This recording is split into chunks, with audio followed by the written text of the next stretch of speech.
Hi, I'm Doreen Leckler, and welcome to another edition of Becoming God's Woman of Destiny. Well, in our last video learning lesson, I presented for you the first of 3 factors that impact your ability to unleash more of your God-given potential in any area, every area of your life.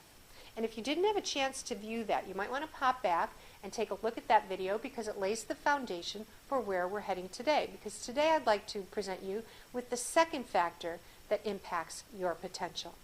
And it's known as your efficacy appraisal. Efficacy appraisal. Now I'll define that for you.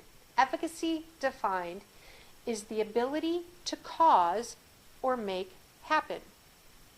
Your self-efficacy is your ability to cause or make things happen in particular areas of your life.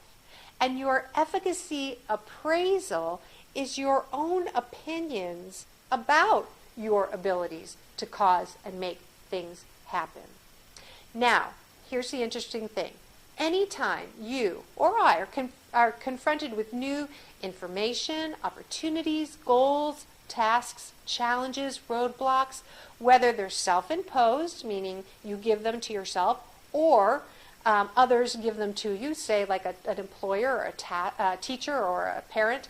It doesn't matter. The same process happens inside of you. There is an automatic, instantaneous, subconscious evaluation that takes place inside of you. So let's say this is you, and this is the opportunity or the goal or the task or the challenge or what have you. Inside yourself, you're asking yourself the question, am I bigger than it, or is it bigger than me? Now, if in your appraisal you believe that you are bigger than it, well then you'll naturally gravitate towards the opportunity or the task. You'll feel that it's easy for you. You might even find yourself saying that, or saying things like, well, I enjoy that, and you'll gravitate toward it naturally. But in the areas where you feel that the opportunity or the task is bigger than you, then one of a few things happens. One thing that might happen, particularly if you are the one that's in control, is you will back down the task or the goal to a lower level, far lower perhaps than even you have the potential to accomplish, but it doesn't matter. If your appraisal is low, you will back down the goal to a level you feel more comfortable accomplishing. Or the other thing you might do is you might find yourself getting very creative and inventive to walk away, to move away from the goal. You avoid the task at hand.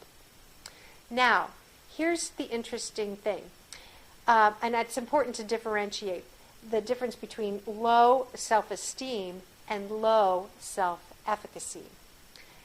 If you're someone or you know someone who has low self-esteem, esteem is the value that you place on yourself. And someone with low self-esteem, typically their value is it's pervasive over their entire being, where low self-efficacy is task specific.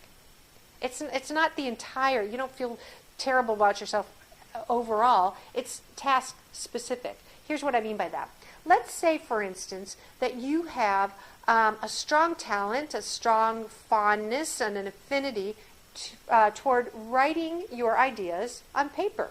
You enjoy writing, and you do it well, and you've been affirmed. Perhaps you've gotten good grades. Maybe you find yourself doing it often. And if you enjoyed it or found yourself saying, well, it's easy for me to write, I'm a good writer, you'd be known as having high self-efficacy in the area, in the task of writing. But let's say someone gave you the opportunity to present those very same concepts, let's say, in front of 1,000 people or more.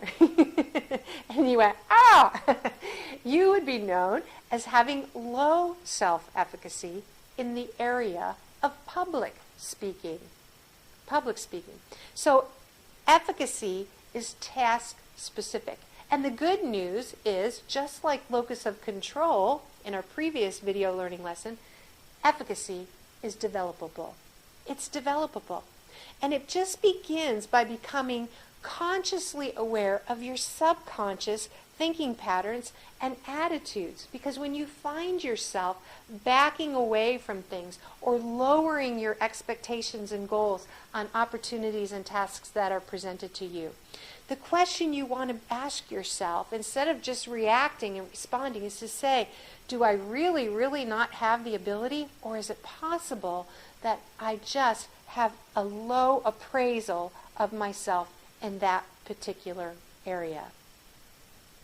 Now, in our next video learning lesson, I will give you the third factor that impacts your ability to unleash more of your God-given potential so that you can live in your God-ordained destiny and be all that God created you to be.